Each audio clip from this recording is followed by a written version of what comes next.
Let the king of my heart be the mountain where I run, the fountain I drink from, oh, is my song. Let the king of my heart be the shadow where I hide, the ransom for my life, oh, is my song. 'Cause you are good, good. You are good, good. Oh, 'cause you are good, good. Oh, you are good, good. Oh, let the king of my heart be the wind inside my sails, the anchor in the waves, oh, is my song.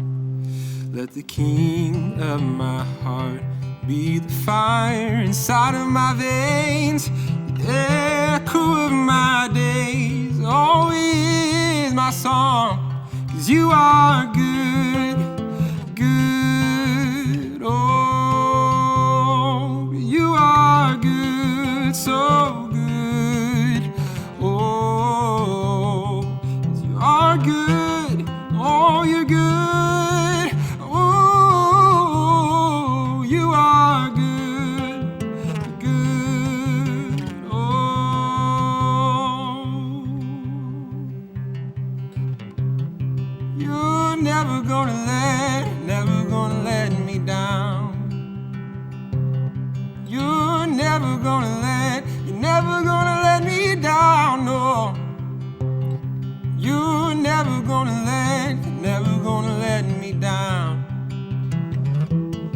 You're never gonna let me down. Yes, you are good, good, oh, you are good, so good, oh, oh, you're good, oh, you're good, oh, you are good, you're good, oh, yes, you are good, you're good, oh,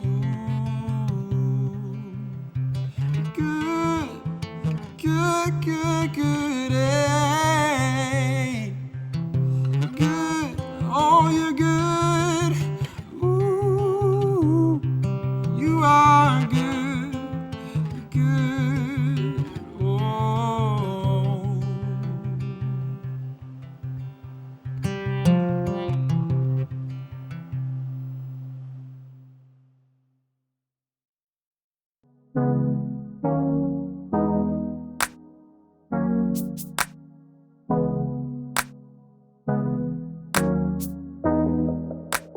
Welcome into the harbor. My name is Pastor Chris, and I am so excited that you have decided to join us tonight to watch from wherever you are watching, whether that's your phone or tablet or computer, whether that's in your bedroom by yourself or in a living room with a group, or maybe you've ventured out and you're somewhere else and maybe in a park and you're watching this live. I am so excited that you've joined us for the harbor. And we've been in a collection of talks called Into the Unknown. And last week we started this narrative, we started this story of the Israelites stepping out of a place that they had known for 430 years.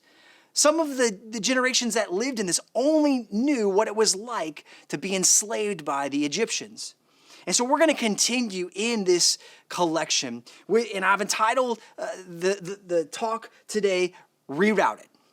What does it look like in our lives? What does it look like in your life when you're rerouted on the path that you think you should be going, and instead you are moved into another path or moved into another season?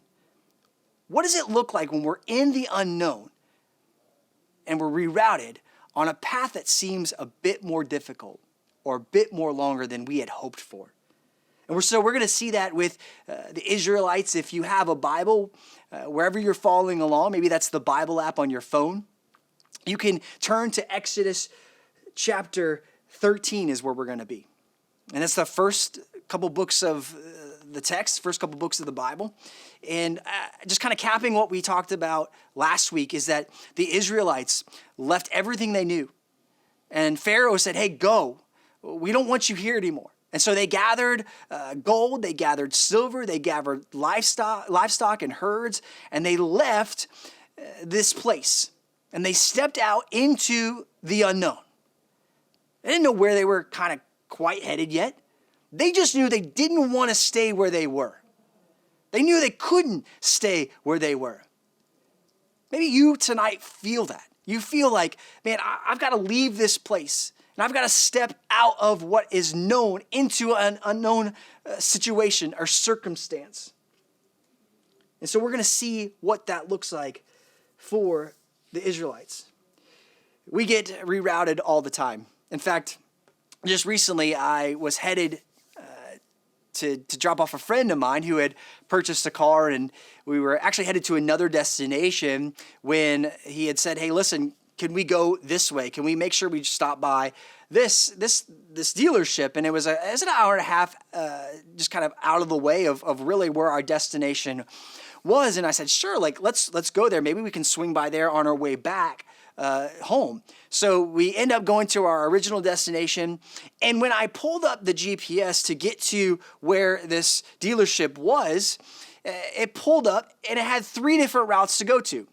And I remember being in the car with my buddy and we're kind of like laughing and joking. And I said, man, why is it that you would show me 3 routes that are slower than the route we are on? I don't understand. Like, I want to get to the destination as quick as possible. I want to make sure that I get there so I can get to my other destination, so I can get to the end goal. And maybe for you tonight, that's how you feel. We feel like, man, I've been rerouted on this road of life. We feel like, man, I should be married by now. Why am I not married? I watch my friends getting engaged. I'm watching my friends get married. And I just feel like, God, where is the guy or girl I'm supposed to be with for the rest of my life? Maybe we feel tonight like, where's my job at? Where's my full-time job going to be? I've completed school. I've done my undergrad. Maybe I'm currently and done with my graduate degree, and now I'm looking for a full-time job. All of my other friends have full-time jobs and gigs, and I'm just kind of out here going, God, where am I going? Why do I feel like I've been rerouted here? Maybe for you and we kind of feel like I should be farther along in my schooling.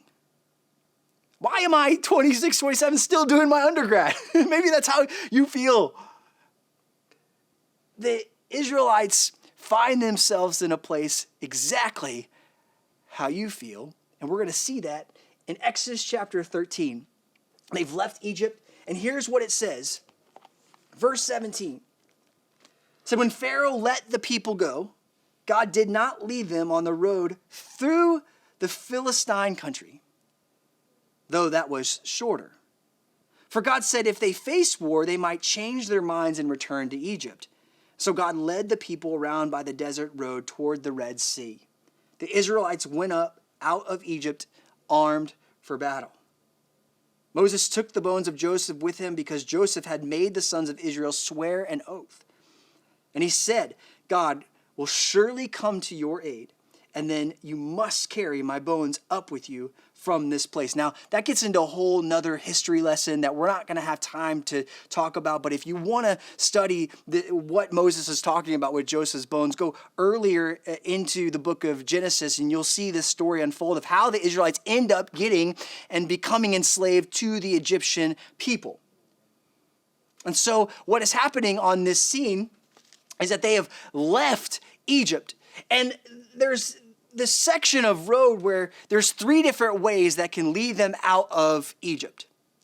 But before they can get out of Egypt to wherever they're going, again, we haven't seen where God is actually leading them yet. They get to the point where they say, all right, we have 3 routes we can take. We have 3 ways we can go. Let's put it in the GPS. And God reroutes them because he sees and he knows that there's a people group waiting for them in the Philistine city that are actually Egyptians. See, the Egyptian territory, I think sometimes when we think about Egypt and this story, we think just a city. Really, remember, they're leaving a whole country at this point. They're exiting a whole country. And so the Egyptians were scattered throughout this country where they would have posts, and they would be there, and they would make sure that people coming in and out of that country were good for the Egyptians, that they weren't going to attack them. And so they're on this path. They've left all that they've known into the unknown, and God reroutes them, knowing that they haven't established an army yet. Moses hasn't been able to establish an army. He's just got all 2 million people together to say, hey, we're going to leave. So they haven't had time to establish and fortify their forces. And God knows that they can't handle the pressure of war. It would crush them. They would want to go back to the place that they once knew.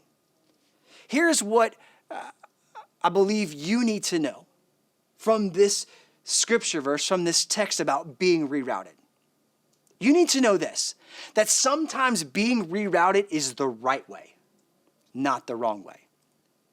I think we look at this and we say, well, if I'm going to be rerouted, I want to go faster. I want to get there faster. I want it to be painless. I want it to be harmless. I want everything to work out because it's a faster thing. But not always when we're rerouted in this life is it quicker and easier and harmless.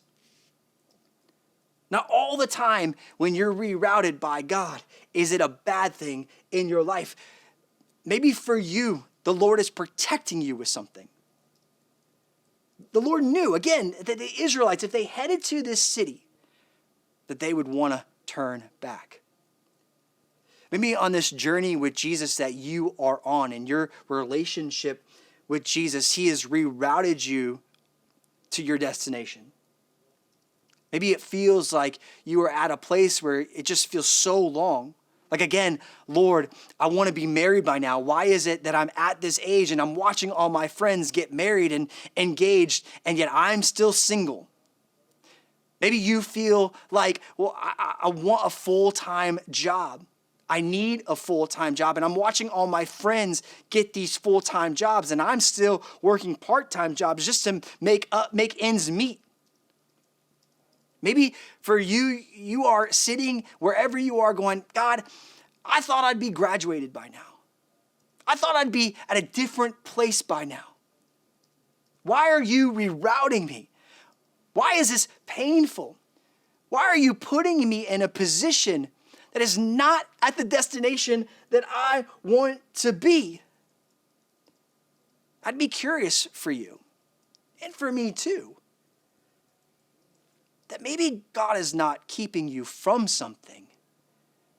Maybe he's protecting you from something. And his rerouting of your life is not to keep you from something, but to protect you from something. Maybe for you, it's to prepare you for something. Maybe it's to prepare you for your spouse that you don't have yet. Maybe it's for your spouse to be prepared for you. Maybe for you, it's, I want to protect you from this relationship, or prepare you for this job, or to prepare you for what life is like after you graduate. Not all the time is God's rerouting a bad thing. Sometimes being rerouted is the right thing. It's the right thing for you. Because God knows you so intimately. He knows how you tick. He knows your thought process. He knows your personality. Why? Because he made you, specifically you. He knows every little minor detail about your life and every major detail in your life.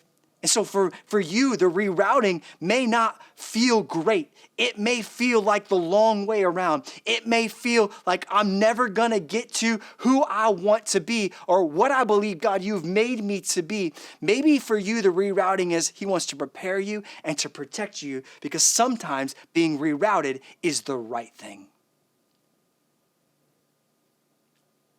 it's the right way to go as we walk into the unknown. Sometimes being rerouted is the right way in the unknown. Will you pray with me? God, we thank you. Even in this moment where we feel, God, we've been rerouted on this journey and we feel like, Lord, what is happening? Who are you making me to be? How am I becoming this way? Lord, where is my spouse? Where is my job? Where is my degree? Where is all of these things? Lord, remind us today that sometimes being rerouted is the right way to go, is the right thing in your eyes. Because maybe you're protecting us from something. Maybe you're preparing us for something. And Lord, I pray that we would be encouraged from who you are as you make us to be more like you. In your name we pray. Amen. Hey, thanks so much for watching. Again, wherever you're watching from, join us next week as we continue in our collection of talks called Into the Unknown.